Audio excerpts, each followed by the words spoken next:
আজকে সাদেক এগ্রো উচ্ছেদ করা হয়েছে। তাদের যে ঢাকার ভিতরে তাদের যে খামারটি ছিল, এগ্রো ফার্ম ছিল, সে ফার্মটি উচ্ছেদ করা হয়েছে। এই যে উচ্ছেদ করা হয়েছে এর জন্য কয়েকটা কারণ দেখানো হয়েছে। তার মধ্যে অন্যতম কারণ হচ্ছে যে সাদেক এগ্রোর মধ্যে অবৈধ গরুর ব্যবসা করা হচ্ছে।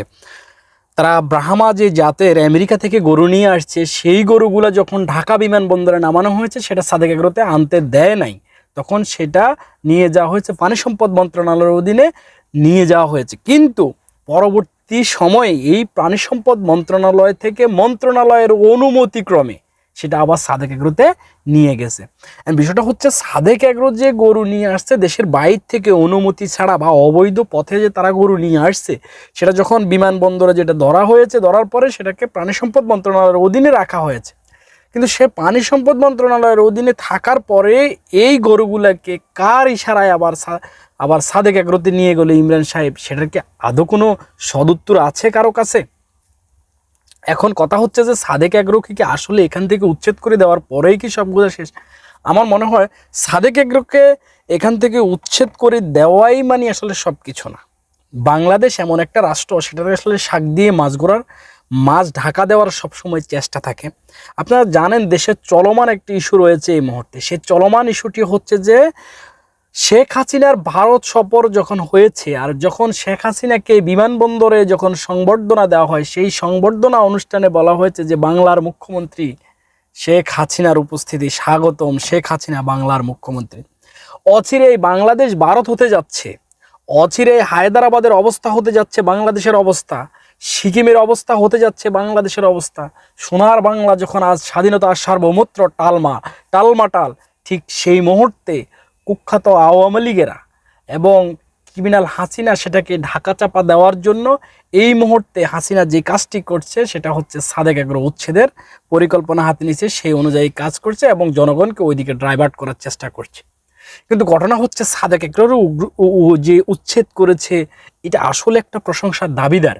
কিন্তু আমার কথা হচ্ছে যারা এই সাদেক এগ্রোর শেল্টারিং এতদিন দিয়ে আসছে তাদের বিরুদ্ধে তো অ্যাকশন গ্রহণ করা আগেই উচিত ছিল। কিন্তু সেই তাদের বিরুদ্ধে অ্যাকশন গ্রহণ না করে শুধুমাত্র সাদেক এগ্রোর উচ্ছেদ করলে কি আসলে কি সমাধান হবে? এই সাদেক এগ্রোর পিছনে কারা সেই মদতদাতা তাদেরকে বের করতে হবে। মন্ত্রী পরিষদের কারা কারা আছে, কোন কোন মন্ত্রী জড়িত আছে ব্যবসার সাথে, অবৈধ ব্যবসার সাথে, তাদেরকে বের করতে হবে এবং তাদের বিরুদ্ধে আইনানুগ ব্যবস্থা নেওয়া উচিত। এবং সবচাইতে গুরুত্বপূর্ণ যেটা হচ্ছে, এখন আমাদেরকে সাদেক এগ্রোটাকে এক পাশে রেখে আগে দেশের স্বাধীনতা এবং সার্বভৌমত্বকে টিকিয়ে রাখার জন্য সেটা আমাদের সবার জায়গা থেকে অন্তত একটু হলেও মুখ খুলতে হবে এবং কথা বলতে হবে। যদি আপনি কথা বলতে না পারেন, যদি আপনি মীর জাফরি করে থাকেন, তবে সেই ব্রিটিশের মতো 1757 সালের পর থেকে যেই পরিণতি হয়েছে এই ভারতবর্ষের বাংলার যেই পরিণতি হয়েছে, সেই করুণ পরিণতি আপনাদেরকে ভোগ করতে হবে। আজকে যারা আওয়ামী লীগ করছে, আজকে যারা শান্তির জন্য কথা বলছে, আজকে যারা হাসিনার ছায়াতলে আছে, আজকে যারা মনে করে যে বাংলাদেশ একটি ভারতের করদ রাজ্যে পরিণত হলেও আমার কোনো অসুবিধা নাই, আপনারাই সবচেয়ে বেশি ফল ভোগ করতে হবে। মীর জাফরকে আজকে মানুষের গালি হিসেবে ব্যবহার করে, যদিও সচরাচর মীর জাফর একটি নাম ছিল, কিন্তু আজকে জাতির কাছে সে নামটা এমন নামে পরিণত হয়েছে যে গালিতে পরিণত হয়েছে। ঠিক আজকে যারা আওয়ামী লীগ মদতপুষ্ট আছেন, আজকে যারা হাসিনার ছায়াতলে থাকছেন, আজকে যারা স্বাধীনতার সার্বভৌমত্বকে বিকিয়ে দেওয়ার জন্য চিন্তায় উঠে পড়ে লেগেছেন, তারা কিন্তু জাতির কাছে প্রশ্নবিদ্ধ হয়ে থাকবেন।